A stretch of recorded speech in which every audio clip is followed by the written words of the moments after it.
basically about a cat with a zoomies. When you listen to it, you just automatically think about a cat tearing up the house. And so the act is actually inspired by the song. It pretty much wrote itself. Hello, hello, kitty cats, and welcome back to another episode of Tails and Tassels, the show where you pounce into the lives of burlesque and nightlife performers, their craft, their cats, and how the two worlds intertwine. I'm your host, Gemma Smith. By day, I work for a national nonprofit animal welfare organization, and by night, I host the Catbaret, a cat-themed cabaret in New York City. And today, I'm thinking about how grateful I am for all of you listeners. It's been a dream of mine to create a podcast, and this year it became a reality. And I'm so thankful to have audience members, listeners like you here with me. On that note, it is quite a big undertaking to produce this show all on my own, and so I wanted to ask, would you like to support the show? Would you like to be a VIP kitty cat? If so, I want to hear from you. I'm going to start a Patreon group for our VIP kitty cats for only maybe $3 to $5 a month. And I have a survey in the show notes asking you, what would you be willing to pay per month to support the show? And in return, what rewards would you like? Things from a personal shout out on the show, handwritten note, or stickers from me, perhaps a bonus episode every month, or the episodes are released with full video to Patreon members only.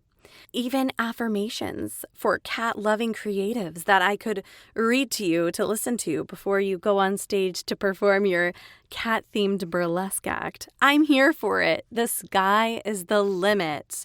Please click the link in the show notes. Give me your feedback. Let me know what rewards would make it valuable for you to be a VIP kitty cat. It's my goal to grow our community of listeners here, and we can also have a space for some chat, some discourse, some communication and conversation and connection. So as you can tell, I'm really excited about starting a Patreon, and I look forward to reading each and every one of your responses. Okay, let's dive into today's episode.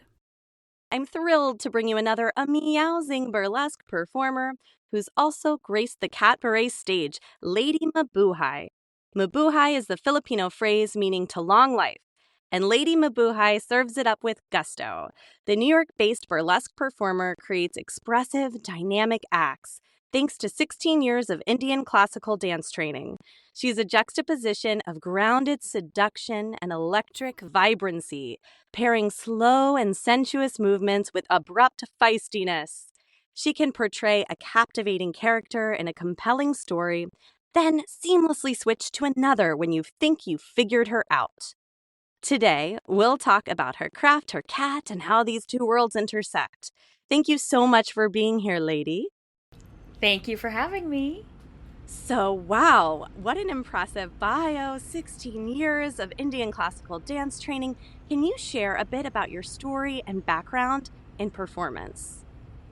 Yes, my formal training started maybe around 2001. I took a classical Indian dance just for the fun of it in college. I went to San Francisco State University, and I had stuck with it for a good 16 years. And by the last year, I had started getting into burlesque, and I've since left Kathak, that's the name of the dance, of the classical Indian dance, and have been doing burlesque for about, I think, 8 years now. And so when you started burlesque, what, triggered that? Was there a certain performance you saw or a friend that performed or a class that you took? I knew a man who knew Dita Von Teese, and he talked about burlesque. I think it was Dita Von Teese. He said a burlesque performer, and I swear he said Dita. And that kind of was in the back of my head until I would say around 2015, when I was thinking about shifting my focus from classical Indian dance into something just completely different, because I had been focusing on that one specific genre for years, and I just wanted to expand my horizons. So that's really my start. And then I took classes at the New York School of Burlesque, and that's when I really started. So many people who I've interviewed so far, well, just a few other burlesque performers, they also started the New York School of Burlesque, and I took some classes there as well. That's so great to have that resource here in New York City for people that are interested in getting started. Okay, so you started, you took classes there, and from there, you've gone on and performed for 8 years. How would you describe your performance style? So I had actually asked someone that because I couldn't really nail it. Like, I could do the glam thing, I could do the funny thing, I could pick a story and make it work. And I kind of struggled with that, and I felt for some reason that I needed to like pick something that said Lady Mabuhay. And my friend said, "No, you're a Jane of all trades.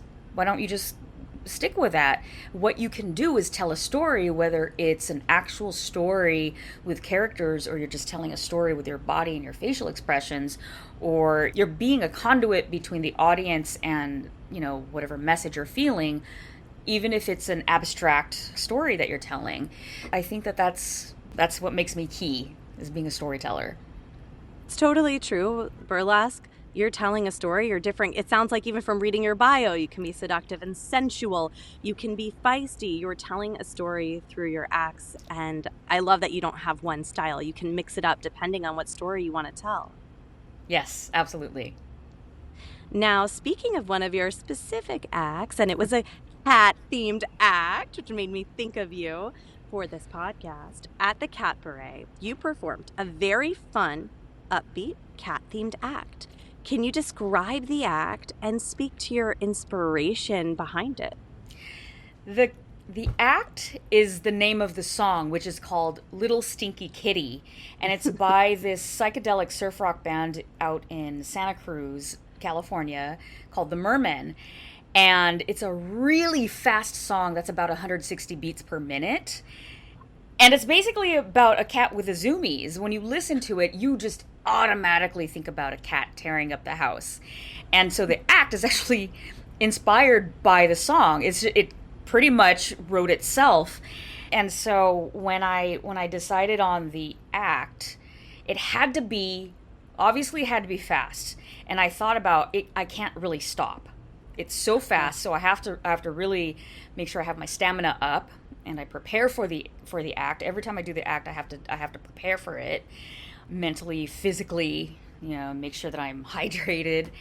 And I knew that it had to have more than one set of tassels. In fact, this act does not have one set. It doesn't have two sets. It doesn't even have three. It has 4 sets of tassels, and maybe down the road I might add another set or 2. That's so perfect. Yes, you have to have multiple tassels if you're going to be a cat. I did actually look up recently, how many nipples do cats have? Even though I work in animal welfare, I didn't know it. You're in the perfect spot with how many tassels you have. Yeah. Like 6, it varies, 6 right? to 8. Yeah. 6 to 8. Yeah. And the other thing too, as I've developed the act, I don't want to over perfect it, because when a cat goes through the zoomies, your house isn't left pristine. So there are times when, a few tassels fly off, all of them fly off. Some of them are hanging by bits of pasty tape. And I actually don't mind if, I haven't done it yet, but I don't mind if I fall. Burlesque tends to be a little bit, very often it tends to be smoke and mirrors and beautiful and all about the glamorous effect. But with this act, even though it's pink and rhinestones and I have my hair in curls, I'm sweating already. And if I fall and make a mess out of myself, well, you know what? That just makes the act even better. Yes, because we've seen cats with the zoomies running around and maybe knocking things over and falling and then getting right back up.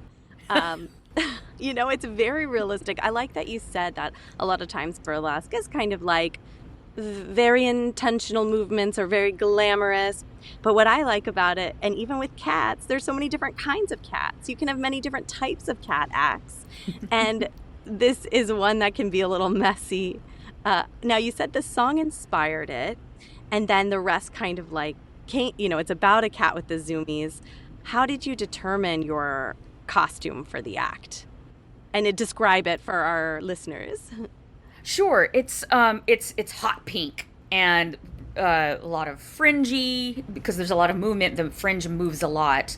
There's like flowers, a lot of rhinestones. There's never enough rhinestones, so whenever I feel like there needs to be more added, I will just definitely glue on more. And there are a lot of loose parts. So what I don't really like to do is make my costume or my act obvious. Like, I didn't want it to look like a cat, not that there's anything wrong with that. I just wanted something that's a little bit more nuanced and would open it up for conversation if someone asked. And but it's hot pink, lots of gloves, and there are a lot of little parts. And one performer suggested, because I have to spend half an hour taping everything. Because of that, one performer suggested that I wear a bodysuit and then have everything glued. I'm like, no, that's not the point. The point is, will everything stay on? Will anything come off? Because I'm using a lot of pasty tape. And then if I'm sweating it off, there's a possibility of it to, falling off. And sometimes part of the costume comes off prematurely. So I kind of like that. And I like not over rehearsing the act so that it's a little bit, in fact, it's actually quite messy. And knock on wood, so far I haven't lost any of the parts. I think there are about like 15 to 20 parts that I have to keep track of for this act. That's amazing for people listening who are like just admirers of burlesque and performance, or maybe they're a singer. People don't realize how much goes into creating one act, and burlesque performers have so many acts and so many costume pieces for one act. Yes. And I wanted to add, I love how you mentioned you don't want it to be over-rehearsed, because there's something really cool for the audience about being there live and present with you in the act. And with burlesque, I feel like the audience is part of it, right? Because you break the fourth wall, of course, so you're looking at them, they're part of it. And so how does that change for you with this specific act? Does it change depending on the space, the crowd? Definitely the space. I've found that if the space is too big, because I'm moving so fast and I'm doing a lot of choreography, I can't travel too far from one, part of the stage to another, or a part of the venue to another. I have to plan it a little bit. But that if it's in the round or if it's among tables, I can make a short trip from one table to another. And it's and then I could be a little bit more personal with each person or each table. What's great is that sometimes if I'm at a table, I'll take a quick look at the table and see what I can use as a prop. So in one part of the act, I will improvise being a cat that swipes stuff off the table. So there are times when I'm like, okay, I can't knock off a glass from the table. That's gonna, I don't want to piss off the venue owners. But there's a napkin or there's a coaster, and I can use that, to act like a cat that just swipes something off the table. That helps me determine the space and how to change my act around it. And that's such a fun moment for people, especially at the Catbaret. They're all definite cat lovers. So that little moment is so like, oh, that asshole cat. I love cats, but my cat Lionel, when he was a kitten, he was knocking glasses over, and we all know that moment. So Stinky Little Kitty, that's the name of the song, or Little Stinky Kitty. It's perfect. Yeah. It's exactly. And remind me where your tassels are placed, or for our audience. We got tassels, right? We got the tassels. We got shassels. Oh, yes. So shoulder tassels. Nassels, so knee tassels. And then assholes. Oh, yeah, they're all in different places. That's hilarious. I love that. What I love about burlesque, and also cat-adjacent, cat-themed burlesque, it's not just we're all dressed up like a cat. It's your interpretation of a cat. It doesn't have to be exactly someone's just a cat. There's so many different ways to express it, or subtly give us cat without having to have cat ears, Yeah, exactly. In fact, I think that would be the only thing that would really change it to be obvious, is if I added cat ears. Everything else, I mean, it's just a costume until you see what's going on. Then you're like, that is a cat. A little That's a stinky cat. kitty. Now, I was curious, why do you think so many burlesque performers have a cat-themed name, cat-themed acts, or love cats? Do you have any? I'm curious about it myself and trying to discover it through this podcast. I don't know. I'm assuming it's ubiquitous enough for Joe Weldon to say on one of the first days that I took her class at the New York School of Burlesque, try not to choose a cat name. I was like, wow, is it really that popular? Well, I don't know. I kind of thought about it. It could be a number of things. I think it's a lot like, why does the internet love cats? They're fun to look at. They're weird. They're weird. They're quirky. They're funny. They're cuddly and they're sweet. They're ferocious and they kill, but they're also really skittish and scared of everything. And I feel like maybe I'm really just pulling this out of my head right now, but I think that they're the introvert's favorite animal because they're not obvious in their behavior until you actually observe them. And I think that's why they were so popular on the internet. Why are they popular in burlesque? I think maybe for the same reasons, in that we think of cats as mysterious and sexy and slithering, but they're also really energetic and they're really funny and they don't give a shit, and burlesque doesn't give a shit. And so I does that answer your question? I don't know. Maybe it's I think they fit a number of categories and there's not just one reason. No, that's a great answer. That's what I've been mulling over as well. They're multifaceted. They can be mysterious and sexy, and they can be goofy and aloof, or have the zoomies. Yeah, exactly. So, for a lot of folks interested in burlesque, wanting to get started, I've noticed a lot of people start out as a stage kitten. Can you describe what that is and your experience either being a stage kitten or just being in shows with stage kittens? A stage kitten is basically a stage manager. They're taking charge of making sure that whatever costume parts that you take off, the stripper droppings, is what they tend to be known as, are free from the stage so that the performer isn't tripping all over the place. They're also in charge of holding on to them in case the performer needs them again. And my experience was, I was a bad kitten at first because I didn't understand that I had to keep track of those. I just thought I had to pick them up. I think the very first show I did, I didn't recognize that I had to return the prop to the performer because they were going to continue using it on stage, and I kind of took off into the backstage and they couldn't find me. So my suggestion for new kittens is please watch the show. I've seen before stage kittens kind of like hang out in the back until they have to pick stuff up. No, watch the show so that one, you know where everything is flung, because some performers are flingers.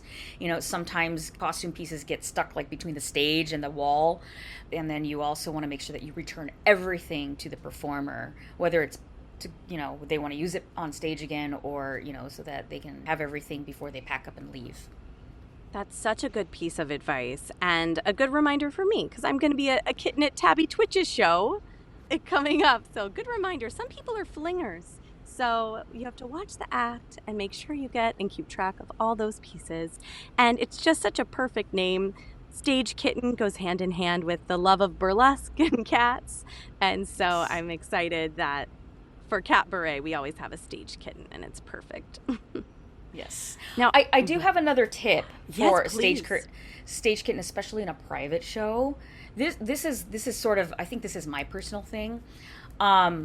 You're kind of acting as a buffer between the performer and the audience, and quite often the audience doesn't always know that they have to keep their distance from the performer. So even though you're also dressed up, you kind of have to protect the performer. Make sure they don't go home with a costume piece, because we all know how time consuming and expensive those pieces are. And then I guess it just depends on how you set up the show and how the aura and energy. Don't just like pick up and walk off to like the private, like follow the performer. I wouldn't say you're a servant, but you're there to help the performer. And maybe the performer wants you to lead the way, right? But don't just like pick up and then like lazily take off. Like you're still part of the show. Yes, That's that my makes total suggestion. sense. And I've noticed before sometimes a kitten might pick up the clothes and just bring them directly back to the dressing room before the performer is off stage, but they maybe actually want to put something back on more quickly because they have Yes. to do something else. Yeah, so I see your point. Just remember you're part of the show. You're still in view of everybody. Make it easy for the performer. That's such a good point because you're still, as you're walking off stage, you're still in character. You're still that storyteller until you're out of sight and then changed. And so the kitten is as well. And that's kind of an honor to be like, hey, I'm part of the show too, you know? Yes. It makes a big difference. Would you say that you've noticed young performers starting out as stage kittens that do a great job? Then it bodes well for them to meet more people, to network and perform in more shows. Yes, it absolutely does. I remember hearing a story of, what is Mm-hmm. her name? She's one of the Pearl Noir gems. She was a kitten, and then one Oh, of the audience members noticed her presence on wow. stage, and she became a gem. She became a Pearl Noir gem. It's a chance to perform. Yeah. Yeah, exactly, exactly. You never know who's gonna notice you and want you to be part of a troupe or a performer. Well, before we move on to your personal connection with your cat, is there anything else that you want to share about your burlesque journey? As far as where my journey is at the moment, I've been in this interesting creative mode, just really energetic mode, and I'm making use of it as much as possible. So lately, one of my last acts was about it was in honor of the 80s. It was an 80s themed show, and I didn't want to do just an act to a notable 80s song. I wanted to encompass the entire 80s, and I did that by doing a PowerPoint present. That's not a presentation. I turned it into a movie. It was basically a movie projection behind me of iconic images from the 80s. And to me, the reveal, and I was actually more background. I came out and I danced in between certain sections of the song, but I wanted more of the focus to be the audience's reaction to these images. So things like, the Exxon Valdez oil spill and the space shuttle Challenger explosion, but also icons of pop culture like Prince and Madonna, Michael Jackson, things like that. So it was important to me to be, again, that conduit between the audience and something beyond nostalgia, but also recognizing that it was life and politics and all of the things that we're going through now. It's actually cyclical. What we're going through now, we're going to go through it again, but it's about human resilience that makes us move forward and recognize that things are going to be okay. So, to answer your question, I've been wanting to focus on things that are a lot more profound and deeper. And because I work in an industry outside of burlesque in which I can't be vocal about my politics, I do it through burlesque. And so I do it in a way where it makes me feel like, okay, I'm saying something. But even then, I'm like, okay, I'm gonna spend $300 on some fabric because I have never had an orange costume. So I'm just making use of all this energy that I have right now, creating, and it could be anything from like I said, the profound storytelling to costume because I don't have a color in it. So That is so inspiring to me. I love learning about other people who are creating and what they are creating and why they are creating and what inspires them. Because, like, I listened to this other podcast called Herbie House, Queen Herbie. I'm obsessed with her, but she always says, we need your art.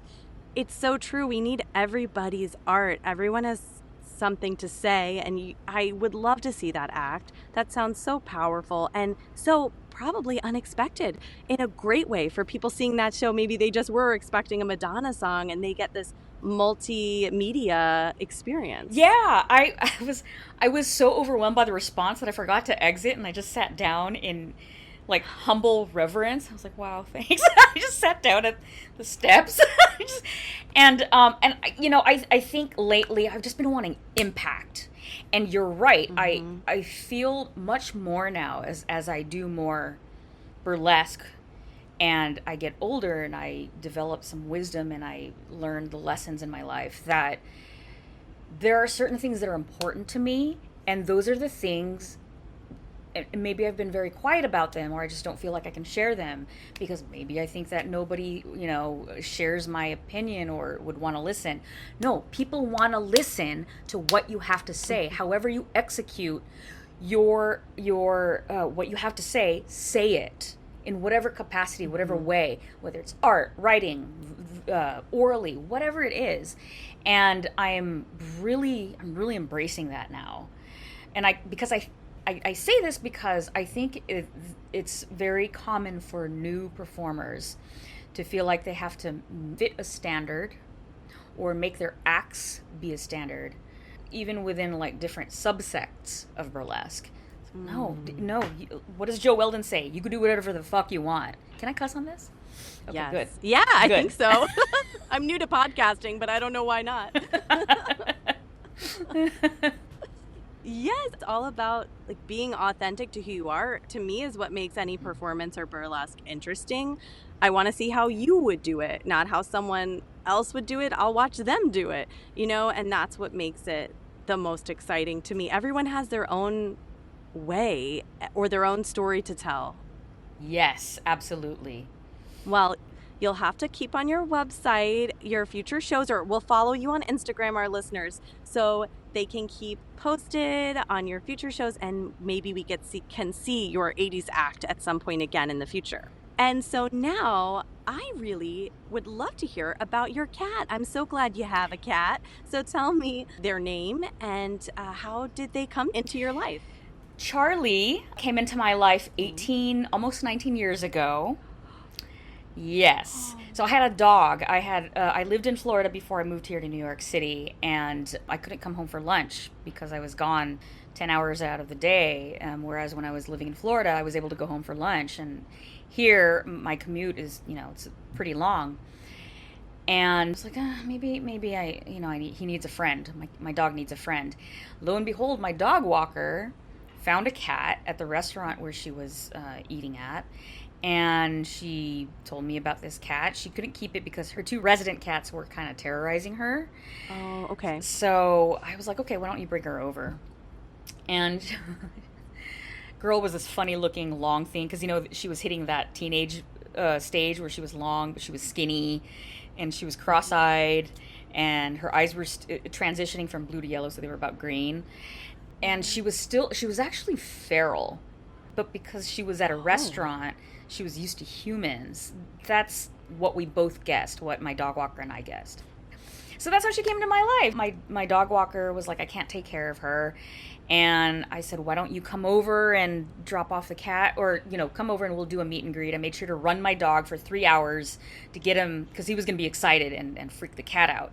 So I made sure that he ran around, and tuckered him out, and I leashed him.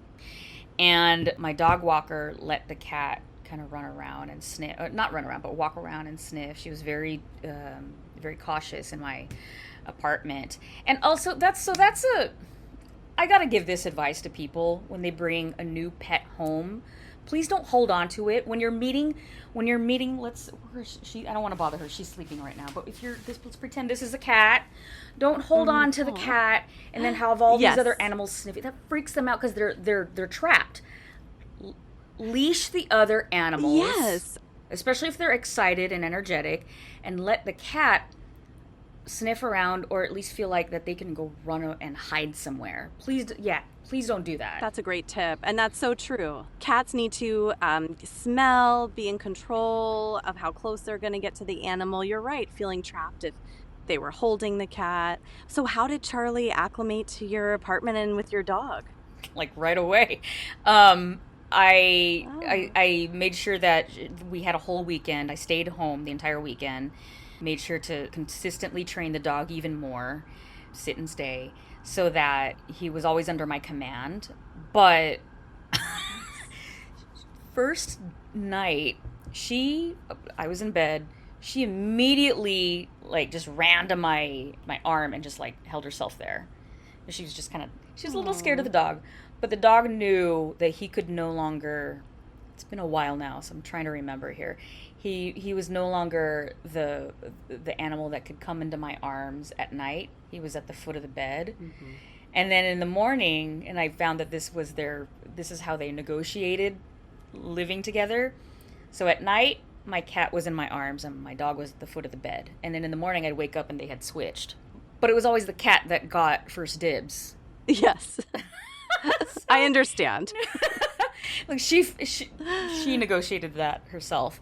And I think there's another thing too, another piece of advice I give to animal guardians.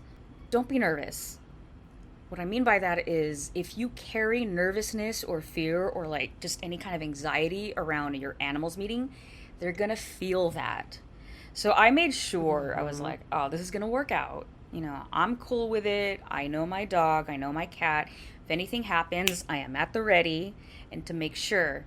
But because I was only going to be at home for the weekend for them to meet and then I'd have to go to work and I couldn't come home to check in on them, I had to trust that they were going to be okay. And I come home, my dog's big bed was taken over by the cat, and then my dog was sitting right next to it because the cat took over, and it was great.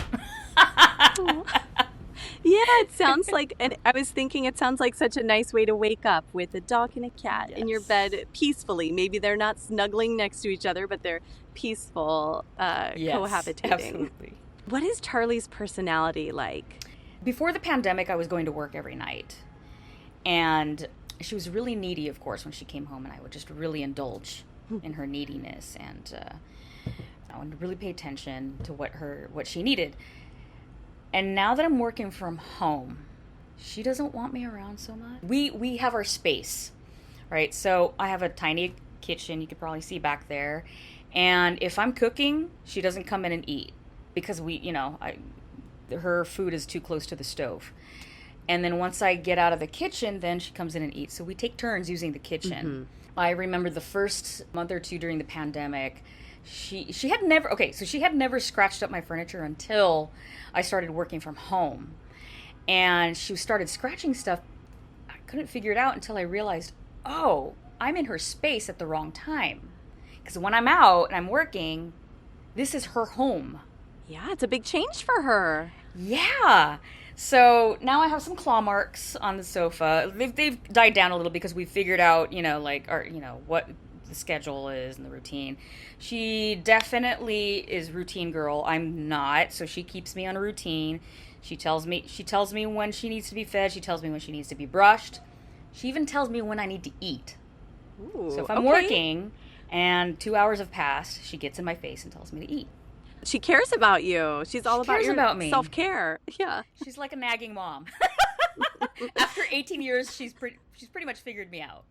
That's amazing. 18 years. So I have 2 cats and they're 10 and 11 and I want them to live a long life. And so are there anything that you've learned in her being 18 now? Any tricks to helping senior cats, or has she just overall been a healthy kitty?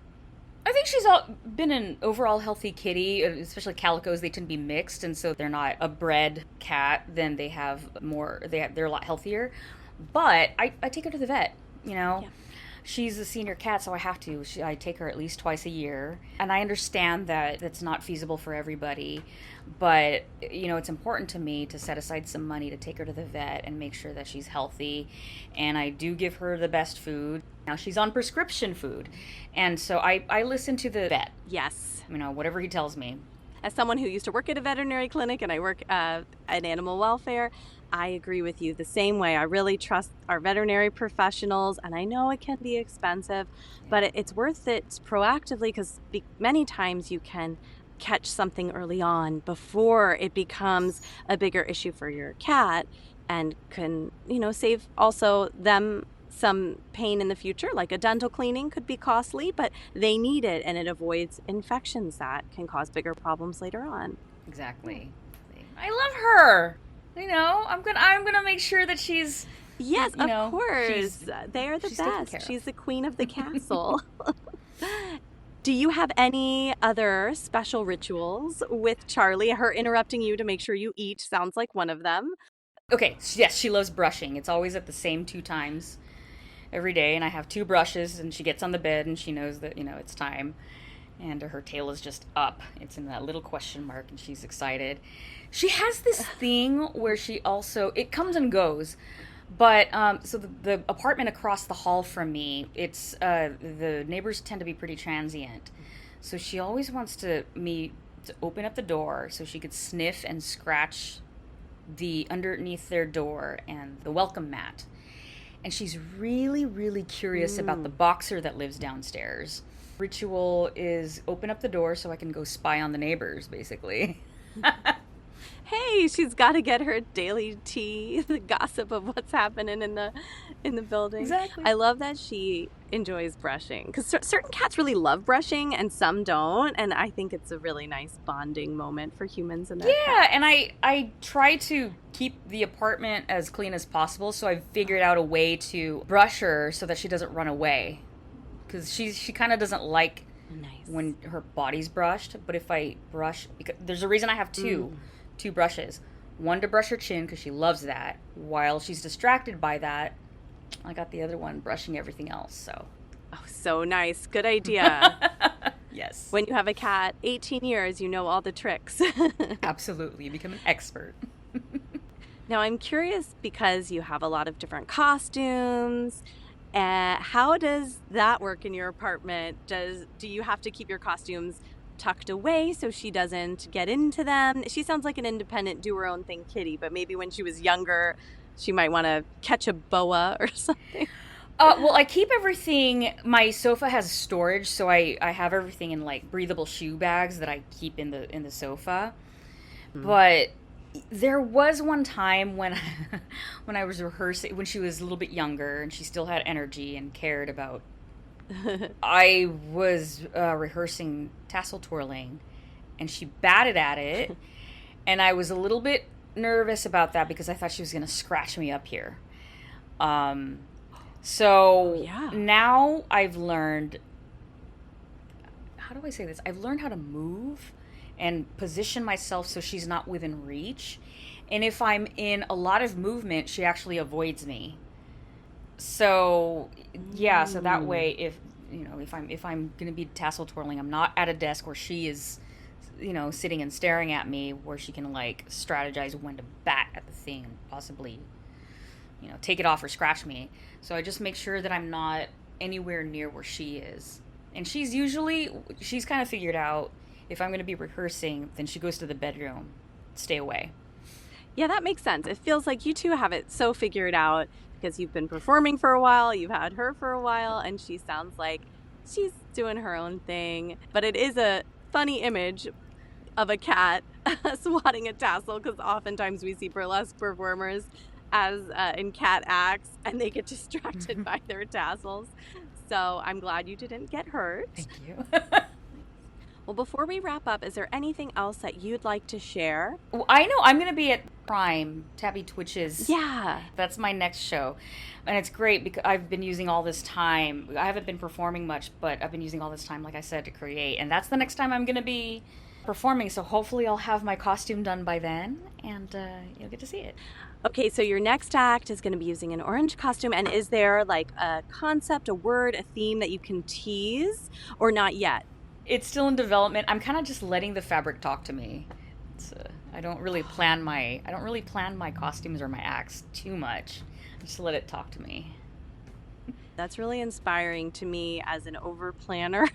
Personally, I could use myself being more like inspired, and like sometimes I get off the train if I'm somewhere early and I'm like, let the universe decide where I'll walk.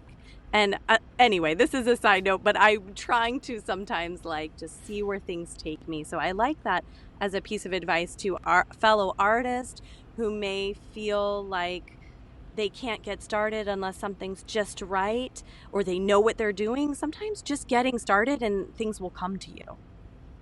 Absolutely. And, give yourself room to fuck up. Yeah.